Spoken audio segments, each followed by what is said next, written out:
في مرة كنت قاعد زعلان ومقموص، فجه واحد قال لي زعلان ومقموص ليه؟ قلت له مفيش، لكن الحمد لله على كل حال.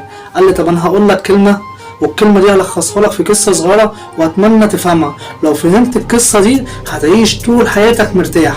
بالفعل والله ما كلام، انا القصة دي من ساعة ما سمعتها بسبب الكلمة دي قعدت فترة كبيرة، يعني الحمد لله يعني لحد الآن الكلمة دي كل ما بقع في مأزق ولا كل ما بقع في مشكلة بفتكرها. حضرة الوزير اتفضل تعالى. أوامر يا سيادة الريس، وأمورني اتفضل. عاوزك تقول لي حاجة يا حضرة الوزير، في وقت الفرح تزعلني وفي وقت الزعل تفرحني. إن هذا الوقت سيمضي. ما معنى هذه الكلمة يا حضرة الوزير؟ فسر لي بالتفاصيل. معنى الكلمة يا سيدي الملك إن الوقت الحلو سوف يمضي ووقت الحزن سوف يمضي، لا حال يبقى على حاله وكل شيء